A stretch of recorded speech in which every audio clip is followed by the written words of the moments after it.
Hello students, welcome back to our channel general studies with Anoop K Verma. हम लोगों ने जो सीरीज़ कर रहे थे हम लोग यूपीपीएससी के एग्ज़ाम्स के लिए, जिसमें हमने उत्तराखंड और बिहार तीनों को कॉम्बिनेशन रखा है। ठीक है, तो एक्चुअली कई सारे टॉपिक्स हैं, कई सारी सब्जेक्ट्स हैं जो कॉमन आती हैं। ठीक है, इन सभी स्टेट्स में। अब स्टेट्स के एग्ज़ाम है तो कॉमन सब्जेक्ट्स तो आपकी रहेंगे ही, कॉमन टॉपिक्स भी रहेंगे, उससे रिलेटेड तो क्वेश्चन हम इसमें करेंगे ही करेंगे। ठीक है, बट साथ में जो स्टेट स्पेसिफिक होते हैं आइदर फॉर यूपी और उत्तराखंड और बिहार, जो स्टेट स्पेसिफिक क्वेश्चंस हैं उनको भी हम इन्हीं इसी सीरीज में करेंगे। बट वहाँ पर मैं आपको मेंशन कर दूंगा कि आज के वो पर्टिकुलर जो आपका वीडियो रहने वाला है वो किस स्टेट के लिए या स्टेट स्पेसिफिक क्वेश्चंस हैं उसके अंदर, वो हम before the video start we are going हम उसको डिस्कस कर लेंगे, बता देंगे हम आपको। ठीक है, तो 2022 के लिए सभी एग्ज़ाम्स की डेट आ चुकी हैं, ये तो आपको पता ही है। इसका फॉर्म अभी नहीं आया है, नोटिफिकेशन नहीं आया है, बट मे बी जल्दी आ जाएगा। इसका एग्ज़ाम जो आपका 22 जून के डेट में जो प्रपोज्ड है, उत्तराखंड का जो एग्ज़ाम है आपका, ये आपका 3 अप्रैल में है। ठीक है, और बिहार का जो एग्ज़ाम है ये 67th वाला जो एडवर्टाइजमेंट था उसका एग्ज़ाम है, ये 30 अप्रैल में प्रपोज्ड है। मतलब इस डेट्स में ये अनाउंस्ड है। इफ़ इन केस कभी चेंज हुआ तो देखा जाएगा, बट एट प्रेजेंट ये सारी डेट्स हैं। तो अब हम जो बात कर रहे हैं सेट 5 की बात कर रहे हैं। ठीक है, इस सेट 5 में हम मोस्टली हिस्ट्री और Indian economy, sorry not economy, Indian polity, इन दो सब्जेक्ट से रिलेटेड कुछ इंपॉर्टेंट क्वेश्चंस को करने जा रहे हैं। चलिए शुरू करते हैं पहले क्वेश्चन के साथ।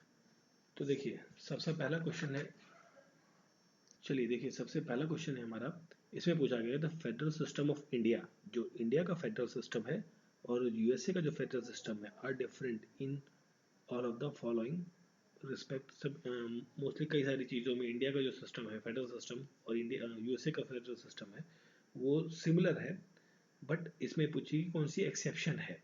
ठीक है, एक्सेप्शन के बारे में इसमें जनरली पूछा गया है इस क्वेश्चन में। ठीक है, तो एक्चुअली इसको करेक्ट कर ले, करेक्ट आंसर जो होगा बेसिकली, पहले तो हम वो समझ लेते हैं वो है क्या, उसके बाद हम इसके पीछे के जो कॉन्सेप्ट्स हैं और फैक्ट्स हैं उनको बात करेंगे। तो इसका जो क्वेश्चन का करेक्ट आंसर है वो है डुअल गवर्नमेंट। ठीक है, देखिए यूएसए में एक आपकी सिंगल गवर्नमेंट है बेसिकली, और इंडिया में डुअल गवर्नमेंट है। डुअल गवर्नमेंट मतलब आपका एक स्टेट लेवल का गवर्नमेंट है और एक आपकी सेंट्रल गवर्नमेंट है।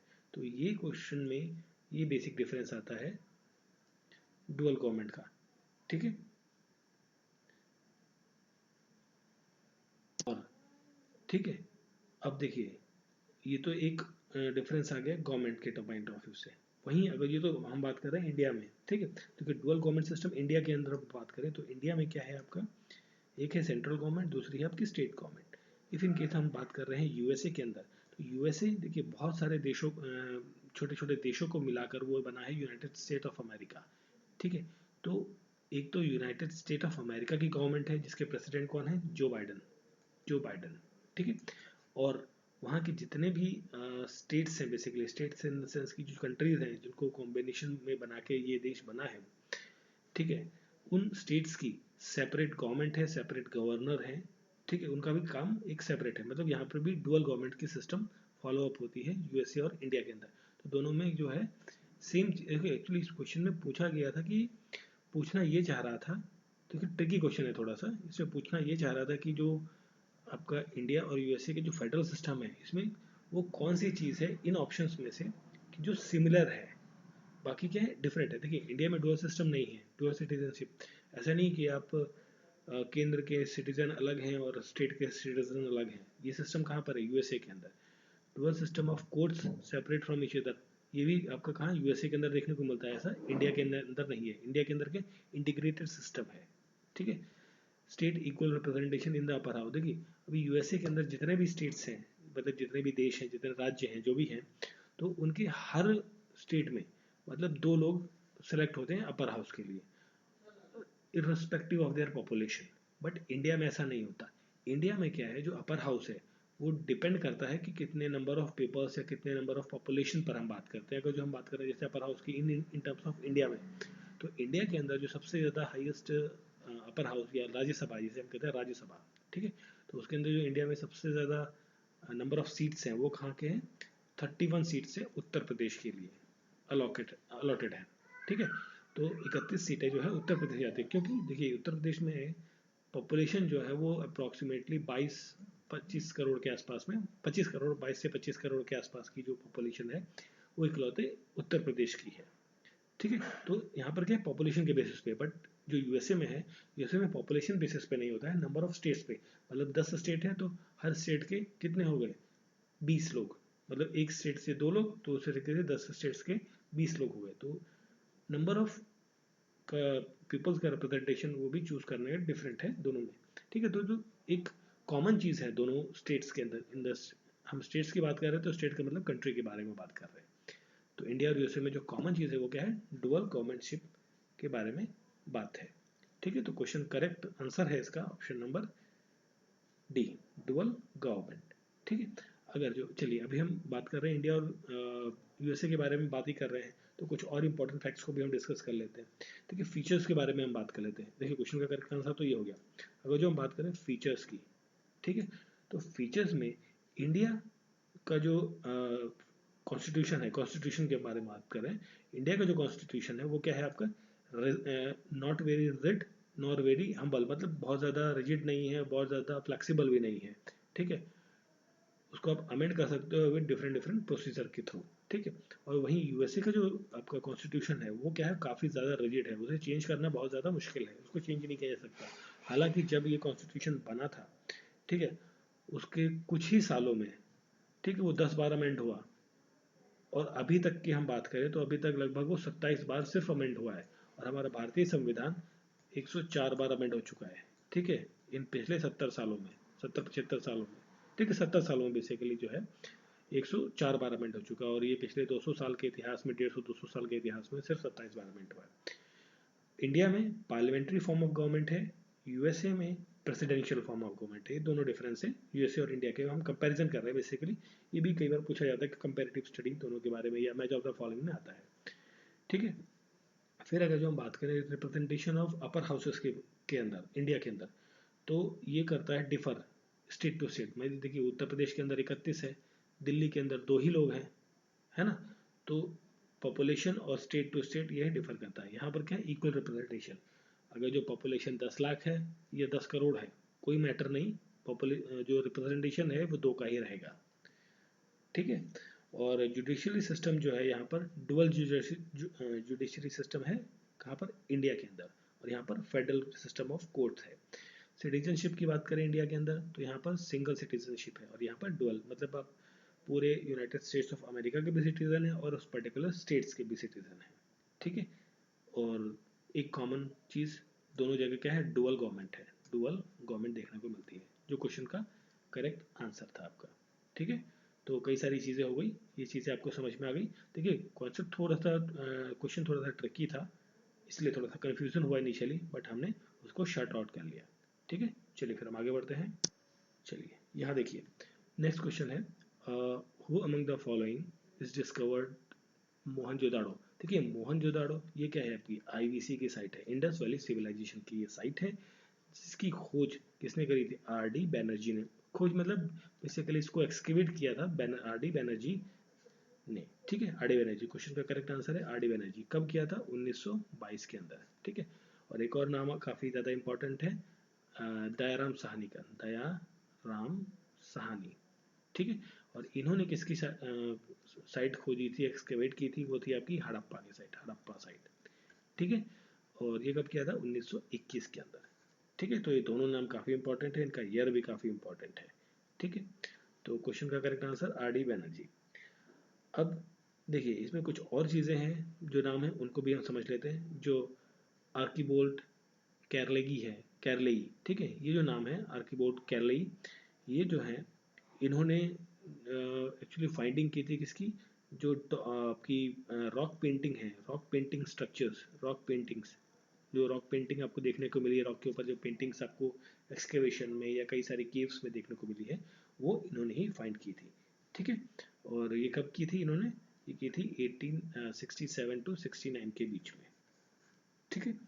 और जॉन मार्शल जो है ये डायरेक्टर जनरल थे किसके, एएसआई, जो आर्कियोलॉजिकल सर्वे ऑफ इंडिया है उसके डायरेक्टर जनरल थे। और इन्हीं की निगरानी में, मतलब ये बेसिकली हेड थे, ठीक है, टीम हेड थे पूरे सभी टीमों के, और इन्हीं की टाइम पीरियड पे, इन्हीं की अध्यक्षता में जो इंडस वैली सिविलाइजेशन है उसकी खुदाई हुई, जिसके अंदर हड़प्पा, मोहनजोदारो, सारनाथ, इन सब जगहों पे खुदाई देखने को मिली। ठीक है। और फिर एक नाम है जेम्स प्रिंसिप। तो जेम्स प्रिंसिप जो है ये बेसिकली कौन है? इंग्लिश स्कॉलर है, इंग्लिश स्कॉलर है, इंग्लिश स्कॉलर, एंटीक्वेलरी। ठीक है, एंटीक्वेलरी का मतलब होता है जो एंटीक पीसेस का कलेक्शन रखते हैं उन लोगों को कहते हैं। और आपके ये लिंक है बेसिकली कहाँ से? ये लिंक करते हैं जो आपकी थी ना एक Asiatic Society of Bengal, Asiatic Society of Bengal. ठीक है, एशियाटिक सोसाइटी ऑफ बंगाल से ये लिंक करते हैं, उससे संबंधित एक पर्सन है, बेसिकली इंग्लिश स्कॉलर है। ठीक है। तो क्वेश्चन का correct answer R D Banerjee, Mohenjodaro. ठीक है। और भी बहुत सारी साइट्स हैं हमारी आईवीसी की, जैसे आपकी इंडस वैली सिविलाइजेशन की जो हम साइट्स के बारे में बात करते हैं, तो आपकी मोहनजोदाड़ो हो गई, हड़प्पा हो गई। ठीक है। कालीबंगन है, कालीबंगन, लोथल, ठीक है, रोपड़, सुरकोटड़ा, आलमगीरपुर, ठीक है, धौलावीरा। तो एक कई सारी जो है हड़प्पन की साइट है। यहाँ पर हमें इन सभी साइट्स के बारे में इन डिटेल इन फ्यूचर जो भी क्वेश्चन रिलेटेड आएंगे उनमें हम डिस्कस करेंगे। चलिए फिर आगे बढ़ते हैं। चलिए फिर देखते हैं ये क्वेश्चन। इसमें पूछा गया है कि which of the following is described as the soul of the constitution. संविधान का जो सोल है, आत्मा, वो किसे कहा गया है? फंडामेंटल राइट्स को, डीपीएसपी को, फंडामेंटल ड्यूटीज को, या प्रियम्बल को? तो वो कहा गया है प्रियम्बल को, प्रस्तावना। ठीक है, प्रियम्बल को कहा गया है सोल ऑफ द कॉन्स्टिट्यूशन। देखिए इसके अंदर क्या है, प्रियम्बल के अंदर ब्रीफ इंट्रोडक्टरी दिया हुआ है, पूरी स्टेटमेंट कि मतलब होता है ना, जैसे जब आप कोई भी चैप्टर पढ़ते हैं तो उसमें आप इंट्रोडक्शन पार्ट होता है, तो उस इंट्रोडक्शन में आपको पूरी चैप्टर या पूरी बुक में जो जो चीज़ें दी गई हैं उसकी कीवर्ड्स या इंपॉर्टेंट चीज़ें कि ये बुक या चैप्टर जो है वो किस बारे में है, उसके अंदर क्या क्या होगा, उसका एक ब्रीफ इंट्रोडक्शन आपको मिल जाता है, वो आपका कहलाता है प्रियम्बल। ठीक है। और प्रियम्बल प्रियम्बल जो है बेसिकली क्या करता है, इसको संविधान के अंदर डाला गया, और जो संविधान को है अडॉप्ट किया गया, जो कॉन्स्टिट्यूशन है भारतीय संविधान को जो अडॉप्ट किया गया था, वो कब किया गया था? 26 नवंबर 1949 को। और 26 नवंबर को हम क्या मनाते हैं? कॉन्स्टिट्यूशन डे के रूप में मनाते हैं। देखिए अडॉप्ट तो कर लिया गया था, बट इसे इनेक्ट जो किया गया था, इनेक्ट किया गया था, इनेक्टेड वो किया गया था 26 जनवरी 1950 को। ठीक है, जिस दिन हम अपना गणतंत्र दिवस मनाते हैं। ठीक है, वो इसलिए किया गया था क्योंकि देखिए इससे लगभग 20 साल पहले, ठीक है, इस डेट से 20 साल पहले 1930 के अंदर, ठीक है, 26 नवंबर 1930 के अंदर जो है, जो आईएनसी है, इंडियन नेशनल कांग्रेस, इसने अनाउंस किया था कि आज से, आज के दिन मतलब उस डेट में जो आपका ये 26 नवंबर 1930 का डेट है, उस डेट को हम अपना भारतीय आज़ादी का दिन, इंडिपेंडेंस डे मनाया करेंगे, और उन्होंने मनाया भी था। ठीक है, तो इसीलिए वो लोग चाहते थे कि इस डेट में ये इनेक्ट हो, लागू हो, इसको फिर हम रिपब्लिक डे की तरह सेलिब्रेट करने लगे। ठीक है, तो ये तो बात हो गई प्रियम्बल की। ठीक है, देखिए प्रियम्बल से रिलेटेड ना कुछ और इम्पोर्टेंट फैक्ट्स हैं, उनको भी हम थोड़ा सा डिस्कस कर लेते हैं। एक केस था जिस केस का नाम था बारूबरी केस, बैरूबरी केस, बैरूबरी केस था। ठीक है, ये हुआ था 1960 के अंदर। ठीक, तो इस केस में सुप्रीम कोर्ट, और इस केस में बेसिकली सुप्रीम कोर्ट ने ये कहा कि प्रियम्बल जो है can not be the part of the constitution. Preamble जो, देखो बेरीबरी केस में सुप्रीम कोर्ट ने कहा कि जो प्रियम्बल है ये पार्ट नहीं है, not the part of the constitution, constitution का पार्ट नहीं है। बट उसके बाद फिर एक और केस हुआ जिसको लैंडमार्क केस कहते हैं, लैंडमार्क जजमेंट कहते हैं, केशवानंद भारती केस, केशवानंद भारती केस कहा जाता है, जो हुआ था 1973 के अंदर। इसके अंदर सुप्रीम कोर्ट ने कहा, एक कॉम्प्रिहेंसिव वर्डिक दी, जिसमें सुप्रीम कोर्ट ने अपने जो पुराने डिसीजन थे, जो 1960 के बेरबरी केस के अंदर जो डिसीजन था, वर्डिक्स थी, उसको चेंज किया, और इसमें कहा कि जो प्रियम्बल है is the part of the constitution. ठीक है, ये कॉन्स्टिट्यूशन का एक अभिन्न पार्ट है, अभिन्न अंग है। ठीक है, तो देखिए कई सारे केसेस हुए, तो ये इंपॉर्टेंट है इस पर्टिकुलर क्वेश्चन से रिलेटेड, जो प्रियम्बल से रिलेटेड केसेस हैं वो ये दो हैं इंपॉर्टेंट। ठीक है, केशवानंद भारती से रिलेटेड और भी सारे क्वेश्चन आएंगे, वो हम इन फ्यूचर कवर करेंगे, बट यहाँ पर हम बात कर रहे हैं सिर्फ प्रियम्बल के बारे में। ठीक है, अब देखिए, अमेंडमेंट की बात करें तो प्रियम्बल के अंदर जो है अभी तक सिर्फ एक ही अमेंडमेंट हुई है, ठीक है, सिर्फ एक बार अमेंडमेंट हुई है, और वो कौन सी थी आपकी, तो वो अमेंडमेंट थी आपकी 42nd अमेंडमेंट एक्ट जो आया था 1976 के अंदर। अब देखिए, ये अमेंडमेंट हुआ प्रियम्बल के अंदर। अब इसमें जब अमेंड हुआ तो इसमें हमने 3 टर्म्स को ऐड किया था, ठीक है, तो वो थे आपके सोशलिस्ट, सेकुलर और इंटीग्रिटी, ठीक है, 3 टर्म को, इंटीग्रिटी, ये 3 टर्म्स को हमने प्रियम्बल के अंदर ऐड किया, ठीक है। और अब देखिए, अमेंडमेंट की बात आई तो अमेंड किसी भी आर्टिकल को, कॉन्स्टिट्यूशन को अमेंड करना है तो उसके लिए जो आर्टिकल है आपका, वो आर्टिकल है आपका 368। तो 368 आर्टिकल के तहत आप किसी भी प्रोविजन को चेंज कर सकते हैं, एडिट कर सकते हैं, ठीक है। तो ये सारी चीज़ें हो गई, ठीक है। तो ये सब हमने बात कर ली प्रियम्बल के बारे में, ठीक है। तो थोड़ी सी फटाफट इन चीज़ों के बारे में बात कर लेते हैं। तो ये तो आपकी प्रस्तावना, प्रियम्बल सेपरेट थी, ठीक है, ओके। अब बात करते हैं फंडामेंटल ड्यूटीज़ की। तो फंडामेंटल ड्यूटीज़ के लिए जो पार्ट है, पार्ट 4A होता है, आर्टिकल होता है 51, ठीक है, 51A, ठीक है, ये भी इंपॉर्टेंट चीज़ है, ध्यान रखना है। DPSP, directive principle of state policies, ये आपका पार्ट 4 के अंदर आता है। ये पार्ट 4A था, ये पार्ट 4 है, जिसके अंदर आर्टिकल 36 से लेके 51 आते हैं। फंडामेंटल राइट्स, ठीक है, जिसे कहते हैं Magna carta of Indian constitution भी कहा जाता है। और इसके लिए जो आर्टिकल्स आते हैं 12 से 35 तक आर्टिकल्स आते हैं, जो कि 6 मेजर मतलब राइट्स के अंदर डिवाइडेड हैं, ठीक है। उनको हम सेपरेटली नेक्स्ट किसी क्वेश्चन में कवर अप करेंगे। और इसके लिए जो पार्ट है वो कौन सा है, पार्ट 3 के अंदर आता है, ठीक है। और फंडामेंटल राइट्स का कॉन्सेप्ट हमने कहाँ से लिया है, यूएसए से, ठीक है। यूएसए के अंदर ये किस नाम से जाना जाता है, राइट्स ऑफ बिल के नाम से जाना जाता है, बिल ऑफ राइट्स के या राइट्स ऑफ बिल के नाम से जाना जाता है यूएसए के अंदर। Not too much important, but थोड़ा सा आइडिया आपको मिल जाएगा इससे, ठीक है। तो क्वेश्चन का करेक्ट आंसर था प्रियम्बल। चलिए फिर हम देखते हैं नेक्स्ट क्वेश्चन, काफ़ी इंपॉर्टेंट क्वेश्चन है, सिंपल भी है, इंपॉर्टेंट भी है। पूछा गया कि अनटचेबिलिटी की प्रैक्टिस को खत्म करने के लिए संविधान के अंदर कौन सा आर्टिकल बात करता है। तो देखिए, सभी हम आर्टिकल्स को वन बाय वन डिस्कस कर लेते हैं, हमको आंसर इजीली मिल जाएगा। तो जो आर्टिकल नंबर 16 है, देखिए ये किसके अंदर आता है, ये आता है आपका फंडामेंटल राइट्स के सारे आर्टिकल्स हैं, ठीक है। तो आर्टिकल नंबर 16 जो है ये बात करता है equal opportunities, equal opportunity in public public employment, employment, ठीक है। तो जो इक्वल अपॉर्चुनिटी है, मतलब आपको कोई भी पब्लिक एम्प्लॉयमेंट में आपको नौकरी करनी है, ठीक है, कोई सा भी आप एग्ज़ाम देना चाहें, ठीक है, तो उसके लिए आप फ्री हैं, चाहे आप किसी भी धर्म से, कास्ट से या कहीं से भी आप रिलेटेड हैं, ठीक है, चाहे आप अमीर हैं या गरीब हैं, उससे मैटर नहीं करता कि ये आपको पूरा अधिकार है कि वहाँ पर आप अपनी जॉब्स हैं उनको ले सकते हैं। Equal opportunity in public employment के अंदर बात करता है आर्टिकल नंबर 16, ठीक है।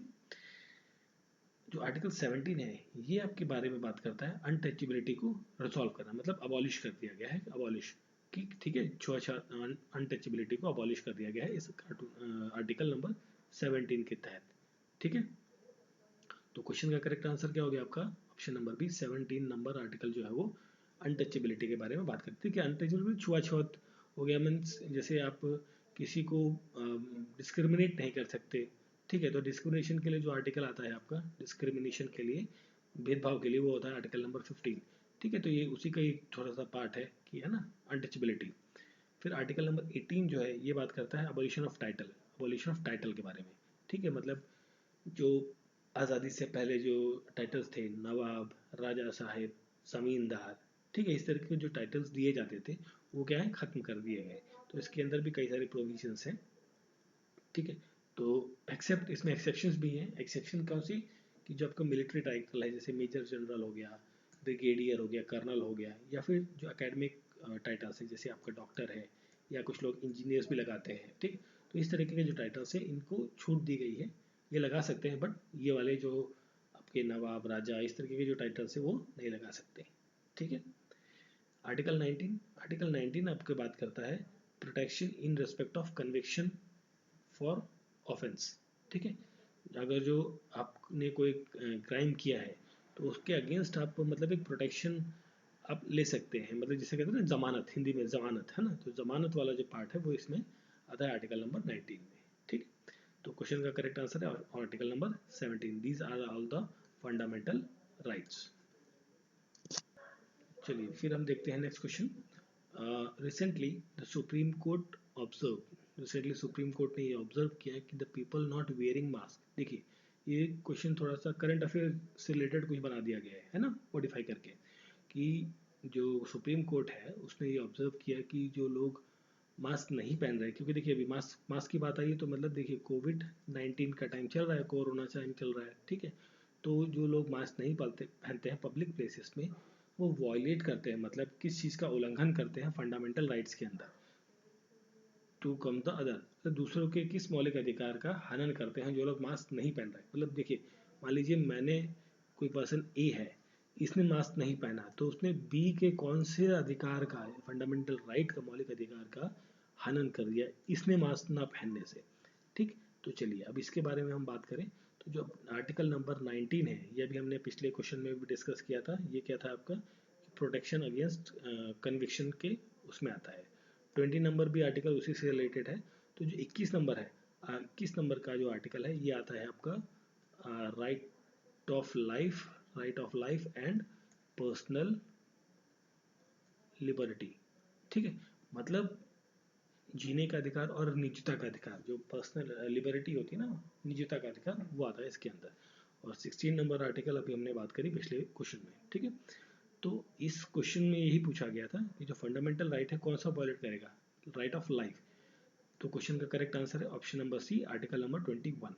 देखिए अगर जो मान लीजिए कोविड ए को कोविड है और उसने मास्क नहीं पहना और वो किसके कांटेक्ट में आया, बी के, तो उसने क्या किया, जो ये वायरस है वो उसने बी को ट्रांसफर कर दिया, जो और बी का इम्यून सिस्टम वीक है, तो उसकी लाइफ जो है वो डेंजर में आ गई because of A.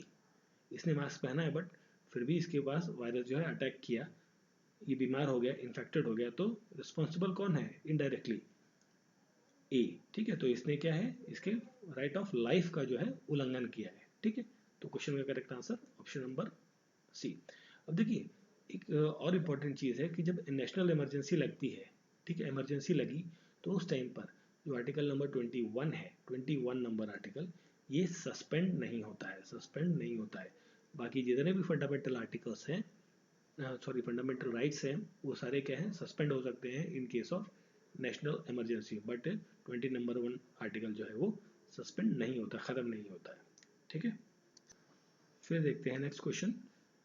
Which one of the following was introduce with the coming British art in India. British art देखिए ड्यूरिंग द कॉलोनियल पीरियड, देख कॉलोनियल पीरियड मतलब जिस टाइम पर ब्रिटिश राज भारत में स्थापित था, चल रहा था, उस टाइम पर ब्रिटिश आर्ट का मतलब ये होता है कि कौन सा ब्रिटिश आर्ट फॉर्म है, मूरल आर्ट है, ऑयल पेंट है, पर्सपेक्टिव्स है, मिनिएचर्स हैं, ठीक है। मिनिएचर्स तो बहुत पहले से हमारे देश में बनते आए हैं। तो जब ब्रिटिश टाइम चल रहा था, इस टाइम पर ऑयल पेंटिंग का जो कल्चर है वो इंडिया के अंदर आया और फिर ये धीरे धीरे और ज़्यादा डेवलप हुआ, ठीक है। तो क्वेश्चन का करेक्ट आंसर है ऑयल पेंटिंग। अगर जो हम ऑयल पेंटिंग की बात करें तो ऑयल पेंटिंग से क्या होता है कि जो पिक्चर या फोटो आपने बनाई या स्ट्रक्चर बनाया, बेसिकली पेंटिंग्स बनाते थे, तो उसकी वो उसमें जो रियलिटी है, मतलब जो ऐसा लगता है कि ओरिजिनल है, एक्चुअल है, तो उसकी फीलिंग और ज़्यादा बढ़ जाती है। तो मतलब जो पिक्चर है या लुक है, पिक्चर का लुक, वो रियल एंड अलाइक, मतलब बिल्कुल सजीव, एक्चुअल है, मतलब वो पेंटिंग नहीं, ऐसा लगता है समटाइम्स कि वो एक्चुअल चीज़ है। तो इस तरीके की जो फीलिंग है वो ऑयल पेंटिंग के अंदर ज़्यादा देखने को मिलती है। अब ये जो ऑयल पेंटिंग की बात है, तो इसके लिए दो नाम इंपॉर्टेंट है। पहला है थॉमस डैनियल, थॉमस डैनियल, और उसका साथ में, इसी के साथ में इसका नेफ्यू था, भतीजा, उसका नाम था विलियम, विलियम डैनियल, ठीक है। ये दोनों लोग जो है भारत आए थे, ठीक है। भारत आए, भारत कब आए ये लोग भारत आए थे 1785 के अंदर, और ये भारत 7 साल रहे भारत में। साथ साथ रहने के साथ में यहाँ पर जो बहुत सारी चीज़ों पर इन्होंने पेंटिंग्स करी, आर्ट एंड क्राफ्ट को प्रमोट किया, ठीक है। तो जिसकी वजह से भारत के अंदर ऑयल पेंटिंग का कल्चर डेवलप हुआ ड्यूरिंग द ब्रिटिश पीरियड। अब देखिए पेंटिंग की बात आई तो एक नाम बहुत ज़्यादा इम्पॉर्टेंट है, एम एफ हुसैन को तो सभी जानते हैं, बट हम एम एफ हुसैन के बारे में बात नहीं कर रहे, हम बात करेंगे राजा रवि वर्मा की, राजा रवि वर्मा, ठीक है। ये भी क्या थे, एक पेंटर थे, ठीक है। और ये बेसिकली कहाँ से थे? ये एक जो राजा family, king family, royal family, जो महाराजा ऑफ त्रावणकोर, जो कि केरला के अंदर है, ठीक है। तो उस फैमिली से बिलोंग करते थे, और ये बेसिकली क्या थे? राजा तो थे ही है, साथ में ये पेंटर भी थे। मतलब इनको कला जो थी उससे काफ़ी ज़्यादा प्रेम था, ठीक है। और जो भारत माता, एक और इम्पोर्टेंट फैक्ट है कि जो भारत माता की जो इमेज है बेसिकली, ठीक है, कि भारत माता ऐसी दिखती होंगी, ठीक है। तो वो जो बेसिकली नॉट अ भारत माता, आई थिंक जो आपके जो गॉड हैं, गॉड के जो स्ट्रक्चर्स हैं, मतलब भगवान ऐसे ऐसे दिखते हैं, तो उसको जो डिस्क्राइब करने वाले थे वो राजा रवि वर्मा ही थे, कि मतलब कौन से भगवान जो हैं वो किस तरीके से दिखते हैं, ठीक है। गॉड का स्ट्रक्चर मतलब बेसिकली एक रफली स्ट्रक्चर बनाने वाले वो यही थे, पिक पेंटिंग के फॉर्मेट में, ठीक है। चलिए फिर देखिए नेक्स्ट क्वेश्चन। इस क्वेश्चन में पूछा गया है कि which among the following period of the stone age, जो आपका स्टोन एज था, पत्थर युग था, उसमें first witness the demonstration of animal, जो एनिमल्स को पालने का है, जो जानवरों को पालने का, डोमेस्टिकेट करने के बारे में, किस काल में, बेसिकली किस कालखंड में ये जो स्टोन एज है, पाषाण युग को स्टोन एज बेसिकली है, तो इस एज में किस एज या किस टाइम पीरियड में ये विटनेस या इसके जो सबूत मिले कि एनिमल्स को जो है पालना पोसना चालू कर दिया था लोगों ने, अपने साथ रखना चालू कर दिया था, ये पूछा गया। तो देखिए ये जितने भी टर्म हैं, palaeolithic age, chalcolithic age, neolithic और मीसोलिथिक एज, इन सभी के बारे में सबसे पहले तो हम ये जान लेते हैं कि ये होती क्या है, कब कब इनका टाइम पीरियड है, उसके बाद हम आएंगे क्वेश्चन पर। तो सबसे पहली चीज़, अगर जो हम बात करें, जो पेलियोलिथिक एज है, पेलियोलिथिक, इसको थोड़ा सा कलर चेंज कर लेते हैं तो क्लियर आएगा। पेलियोलिथिक एज, ये इसे कहा जाता है सबसे old age, old stone age के नाम से जाना जाता है। ये काफ़ी इंपॉर्टेंट कॉन्सेप्ट है, इसको ज़रूर ध्यान से सुनिए, बिल्कुल स्किप नहीं करना है आगे। इसका जो टाइम पीरियड था, ठीक है, कब से कब तक था, देखिए एक अंदाज़ा ही लगाया गया है कब से कब तक रहा होगा। ये लगभग 2.5 लाख साल पहले से लेकर 10 लाख साल बीसी, ठीक है। मतलब बिफोर क्राइस्ट के बारे में हम बात कर रहे हैं टाइम पीरियड में, तो 2.5 लाख से 10,000 साल बीसी बिफोर ये टाइम पीरियड रहा है, रहा होगा। क्योंकि देखिए अनुमानित है, कोई ऐसा तो है नहीं ना, कोई 2.5 लाख साल पहले से जीवित है जिसने बताया कि लिख के ऐसा छोड़ के गया है, ठीक है। तो ये अनुमानित है, लगभग इतने साल पुराना पेलियोलिथिक एज टाइम पीरियड रहा है, ठीक। अब पेलियोलिथिक के बारे में हम बात कर लेते हैं, ये तो है ही आपका। इस टाइम पर जो है ह्यूमन है, बेसिकली एक्चुअली ये जो टाइम पीरियड था ये था आपका आइस एज, आइस एज कहा भी इसको आइस एज के नाम से भी जाना जाता है। और इस टाइम पर जो ह्यूमन है, इंसान है, मैन जो था वो बेसिकली क्या था, हंटर था, मैन था हंटर, ठीक है। वो शिकार करता था, ठीक है, और अपने खाने पीने के लिए वो शिकार वगैरह का सहारा लेता था। इसमें जो टूल्स हैं, जो हथियार है शिकार करने के लिए जो यूज़ किए जाते थे, वो क्या है, रफ, काफ़ी ज़्यादा रफ मिलते थे। मतलब देखिए आज की डेट में जो औजार हैं, हथियार, इसमें क्या है, पॉइंटेड है, शार्पनेस है। उस टाइम पर एक रफली एक रफ हथियार यूज़ किए जाते थे, टूल्स, जो कि बने होते थे जनरली पत्थर के या हड्डियों के, बोन्स के, ठीक है। फिर हम बात करें अगर जो चाल्कोलिथिक एज की, चाल्कोलिथिक एज को कहते हैं middle stone age, middle stone age के नाम से जानते हैं, इसे हम कह सकते हैं, ठीक। और ये लगभग 10,000 साल से 10,000 साल बीसी, अब ये सारा चाल कहाँ चल रहा है, बीसी में, बिफोर क्राइस्ट में चल रहा है आपका, ठीक है।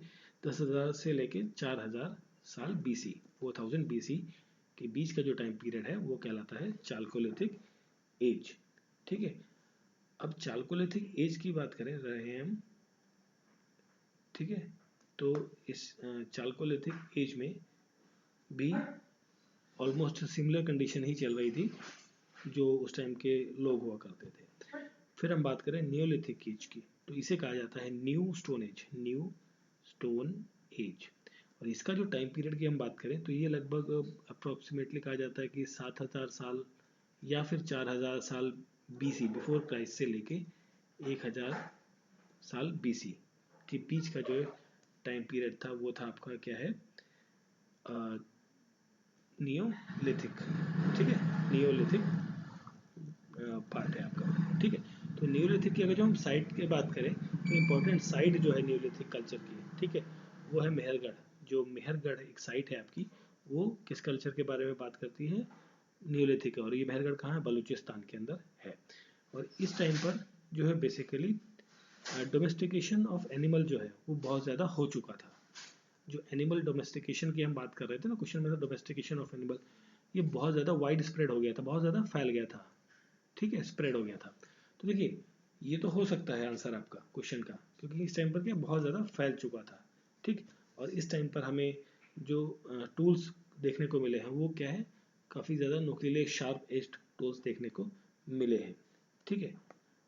और फिर हम बात करें अगर जो मेसोलिथिक एज की, मेसोलिथिक एज टाइम जो है, मेसोलिथिक मेसोलिथिक एज जो है इसे कहते हैं आपका स्टोन और कॉपर एज, कॉपर एज, ठीक है। ये लगभग 2000 साल पहले बीसी, बिफोर क्राइस्ट में के बीच का जो टाइम पीरियड है आपका, ये उस टाइम के बारे में बात करता है। तो जो मेसोलिथिक एज टाइम है, ठीक है, मेसोलिथिक, इसमें जो है बेसिकली जो वार्म क्लाइमेट की तरफ इंसान मूव किया था। कि इनिशियली क्या है, जो इंसान था, आदमी थे, वो क्या है पहाड़ों के पास ही रहते थे या पहाड़ों में रहते थे। अभी मेसोलिथिक एज टाइम पर वो क्या है ज़मीन के जो मैदानी इलाके हैं वहाँ तक पहुँच रहे थे, ठीक है। और टेम्परेचर जो है उन्हें वार्म देखने को मिला। और इस टाइम पर जो ये अभी भी मेसोलिथिक एज टाइम पर भी ये लोग क्या हैं, आपके हंटर्स और गैदरर्स ही हैं, ठीक है। बट इन्होंने जो टूल्स हैं इनके बेसिकली वो क्या पॉइंटेड होना चालू हो गए थे। पॉइंटेड जो टूल्स हथियार बनाए इन लोगों ने, पहले क्या थे, पॉइंटेड नहीं थे, तो वो क्या हो गए, पॉइंटेड होना शुरू हो गए थे मेसोलिथिक एज टाइम पे। और इन लोगों ने इस टाइम पर ही मेसोलिथिक एज टाइम पर जो एनिमल्स का डोमेस्टिकेशन है, एनिमल्स का को पालना वो शुरू कर दिया था। देखिए मेसोलिथिक में शुरू किया था, नियोलिथिक में ये लोग काफ़ी ज़्यादा उनको पालते थे, मतलब ये कॉमन कल्चर था। फॉर एन एग्जाम्पल, आज से 15 साल पहले मोबाइल फ़ोन रखना एक लिमिटेड था, कुछ लोगों के पास मोबाइल फ़ोन हुआ करते थे। आज की डेट में सबके पास है, कॉमन चीज़ है। तो वही चीज़ थी कि मेसोलिथिक में ये स्टार्ट हुआ था एनिमल का डोमेस्टिकेशन। और इस टाइम पर जो आपका नियोलिथिक है, इस टाइम पर बहुत ज़्यादा फल फूल गया था आपका डोमेस्टिकेशन ऑफ एनिमल्स, ठीक है। तो क्वेश्चन का करेक्ट आंसर क्या हो गया आपका, option number D, Mesolithic as, ठीक है। अगर जो इसको थोड़ा रब कर लेते हैं, डी, ठीक है। अगर जो हम इसको क्रोनोलॉजी में अरेंज करना चाहें तो पहला तो आपका ये रहेगा पैलोलिथिक, सेकंड रहेगा चाल्कोलिथिक, फिर थर्ड रहेगा मेसोलिथिक, फोर्थ रहेगा आपका नियोलिथिक। तो इस तरीके से क्रोनोलॉजी में भी आपका अरेंज का अगर जो क्वेश्चन आता है तो उसे आप आराम से कर सकते हैं। तो जितने भी फैक्ट्स बताए मैंने आपको इससे रिलेटेड, वो काफ़ी ज़्यादा इंपॉर्टेंट है। चलिए फिर हम आगे बढ़ते हैं। तो देखिए, in which script were the Ashoka inscription written, जो अशोक की इंस्क्रिप्शन है वो किस भाषा में या किस इंस्क्रिप्शन में लिखी गई है, अशोक के द्वारा जो स्क्रिप्ट है बेसिकली वो किस इंस्क्रिप्शन में लिखी गई है, ये पूछा गया है। तो वो लिखी गई है ब्राह्मी इंस्क्रिप्शन में। कौन सी इंस्क्रिप्शन, ब्राह्मी इंस्क्रिप्शन। अब ब्राह्मी इंस्क्रिप्शन के अंदर जो है वो कई सारी चीज़ें आती हैं, जैसे आपकी संस्कृत है, संस्कृत संस्कृत है, प्राकृत है, प्राकृत प्राकृत जो भाषा है वो है, शाक है, और आपकी तमिल, तेलुगु, ठीक है, और टोचीरन, ठीक है। ये सारी चीज़ें किसके अंदर आती हैं, ब्राह्मी इंस्क्रिप्शन के अंदर आती हैं, ठीक है। और ये ब्राह्मी इंस्क्रिप्शन बेसिकली जो है साउथ एशियन कंट्रीज़ के अंदर यूज़ करने वाली जो एक इंस्क्रिप्शन है वो यहाँ पर मोस्टली यूज़ की जाती थी, ठीक है। तो क्वेश्चन का करेक्ट आंसर हो गया आपका ब्राह्मी। अगर जो हम बात करें अशोक की, सम्राट अशोक की, देखिए इसे थोड़ा क्लीन कर लेते हैं। सम्राट अशोक की, तो सम्राट अशोक जो है ये थर्ड रूलर है किसके, किंग मतलब राजा थे मौर्य एम्पायर के, मौर्य एम्पायर के तीसरे राजा थे ये अशोक, सम्राट अशोक, ठीक है। और ये किसके बेटे थे, he is a son of Bimbisara, Bimbisara का ये बेटे थे अशोक, ठीक है। और जो अशोक है, अशोक ने जो आपका मौर्य राज्य है इसको काफ़ी दूर तक फैलाया, काफ़ी दूर तक दक्षिण की तरफ भी गए आपका, और पूरा ऑलमोस्ट पूरे इंडिया में इन्होंने अपना साम्राज्य जो है वो फैला के रखा था। और उनका जो टाइम पीरियड था, कार्यकाल था, मतलब टर्म जो था 268 से लेकर 232 बीसी के आसपास का टाइम पीरियड था। बिफोर क्राइस्ट के बारे में ही हम बात कर रहे हैं। ये सारी इंसिडेंट घटनाएं जो हैं ये बिफोर क्राइस्ट की हैं, ठीक है। अब जो इसके अंदर एक्चुअली इंपॉर्टेंट एक और फैक्ट आता है, इसके अंदर जो है 4 एडिक्ट्स के बारे में दिखा गया, 4 टाइप्स ऑफ एडिक्ट्स दी गई हैं इसके अंदर, एडिक्ट्स, ठीक है। और इस एडिक्ट्स के अंदर मतलब बेसिकली 4 हैं, तो चारों के नाम आपके लिए इंपॉर्टेंट है। पहली जैसे आपका मेजर मेजर रॉक एडिक्ट है, फिर माइनर रॉक एडिक्ट है, क्लियर देखते हैं, माइनर रॉक एडिक्ट, ठीक है। और फिर एक है मेजर पिलर एडिक्ट, ठीक है। और फिर माइनर पिलर एडिक्ट, ठीक है। क्योंकि एडिक्ट क्या होता है, अभिलेख, मतलब इसमें क्या होगा कि कोई भी चीज़ आपको लिखनी है, मतलब आपको चाहते कि वो आपकी कोई चीज़ कोई बात जो है वो दुनिया में बनी रहे, आपके एक लंबे समय तक उसको देखें, जो आने वाली जनरेशन है उसको उसको पढ़े।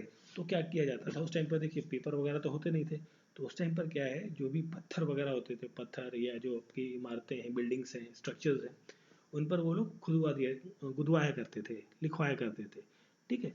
तो इसमें दो तरीके के थे, मतलब बड़े रॉक पत्थरों पे लिखवा दिया गया किसी चीज़ को, कोई इन्फॉर्मेशन या कोई विजय की बात, मतलब कोई लड़ाई लड़ी गई तो लड़ाई लड़ने के बाद जो जीत हुई, इसमें कौन हारा कौन मरा, क्या राज्य, कौन सा राज्य जीता, को क्या रहा, उन सभी चीज़ों के बारे में बड़े बड़े पत्थरों पे लिखवा दिया जाता था, या छोटे पत्थरों पे अगर जो कोई छोटी लड़ाई है।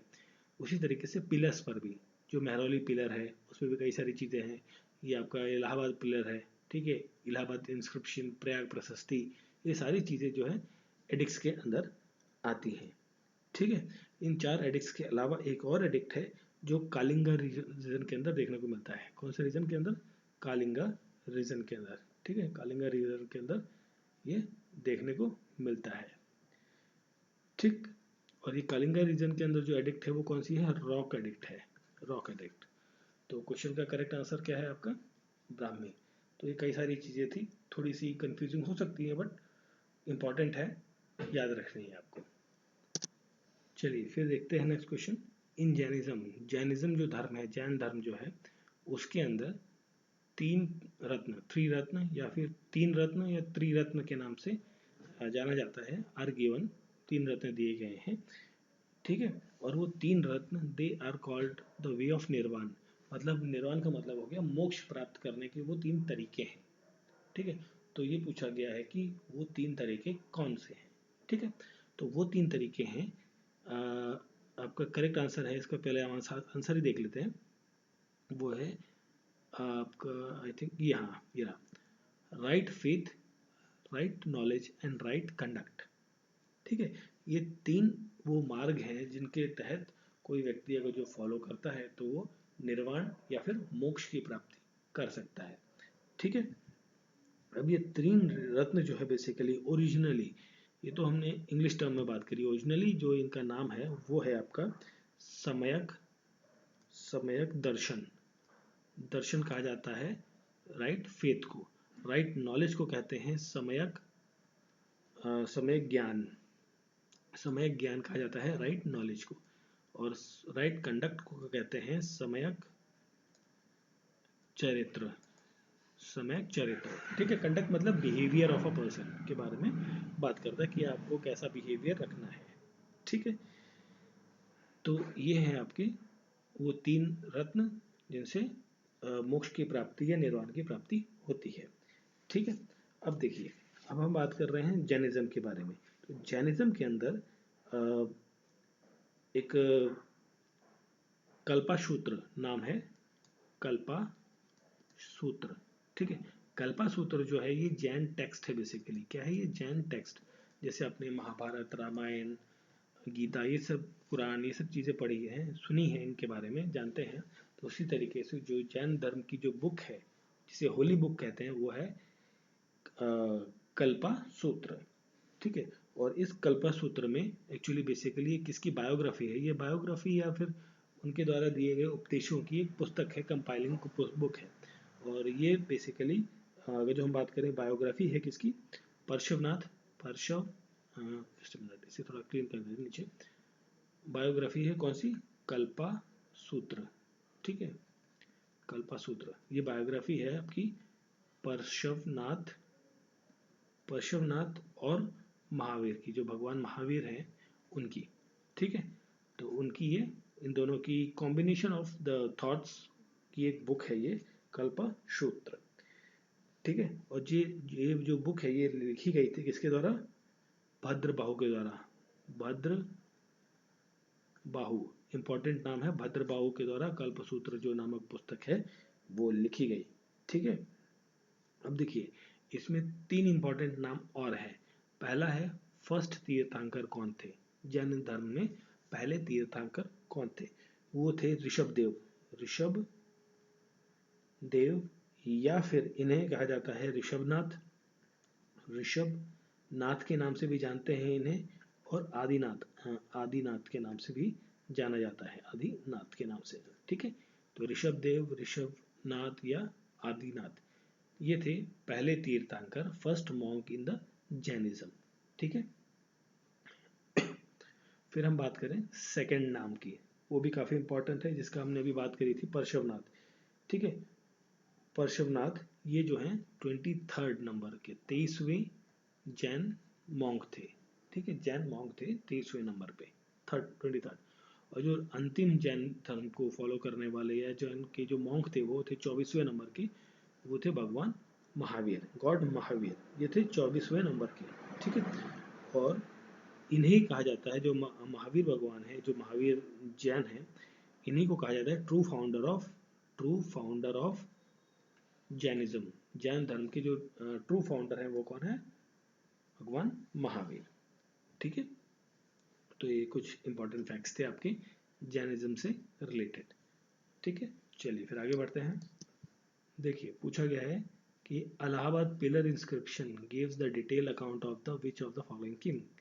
जो इलाहाबाद का पिलर इंस्क्रिप्शन है, अभी हमने बात करी थी ना, क्वेश्चन था हमारा अशोक से रिलेटेड, जिसमें एडिक्ट्स के बारे में बात करी, जिसमें एक पिलर एडिक्ट था, मेजर पिलर एडिक्ट या माइनर पिलर एडिक्ट, जिसमें पिलर्स पर ये लिखवा दिया जाता था, गुदवा दिया जाता कि इस तारीख में या इस समय काल खंड में हमने कोई राज्य या कोई किसी को हराया, किसी को मारा, मतलब कोई भी इंपॉर्टेंट इवेंट रहा है उसको वहाँ लिखवाया जाता था। तो जो इलाहाबाद पिलर इंस्क्रिप्शन है ये किस राजा के बारे में या उसके कार्यकाल के बारे में बात करता है, ये पूछा गया है, सिंपल सा।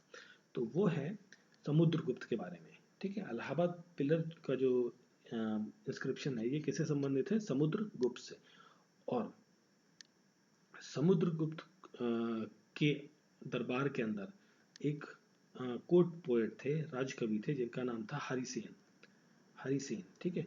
इन्होंने बनवाया था क्या?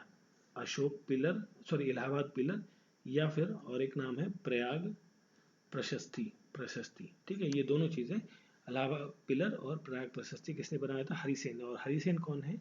समुद्रगुप्त के दरबार में जो राज्य कवि होते हैं, कोर्ट पोएट हैं, ठीक है। अब देखिए इस पिलर पे एक्चुअली हुआ क्या कि जो समुद्रगुप्त की जो जीत थी, विक्ट्रीज थी, उसको, या गुप्ता एम्पायर की जो विक्ट्रीज थी, या जो गुप्ता एम्पायर का जो बाउंड्रीज थी, मतलब कहाँ कहाँ तक फैला हुआ है, उन सभी चीज़ों के बारे में यहाँ बताया गया है, ठीक है।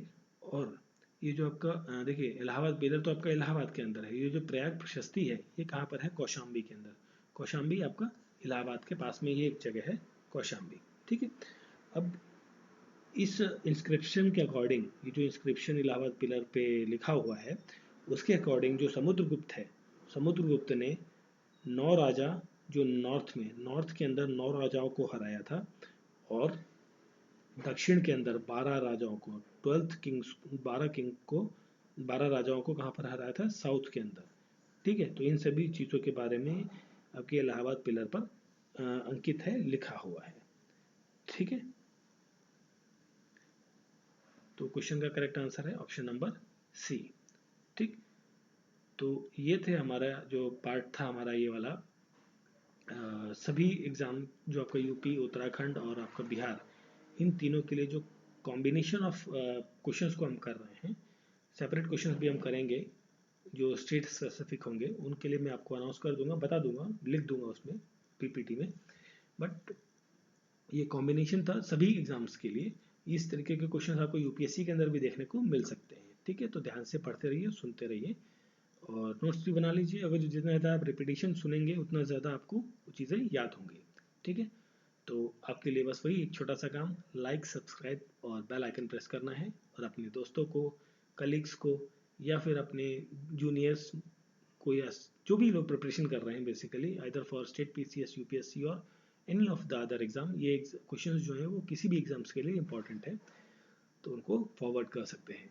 थैंक यू फॉर वॉचिंग, मिलते हैं नेक्स्ट वीडियो में।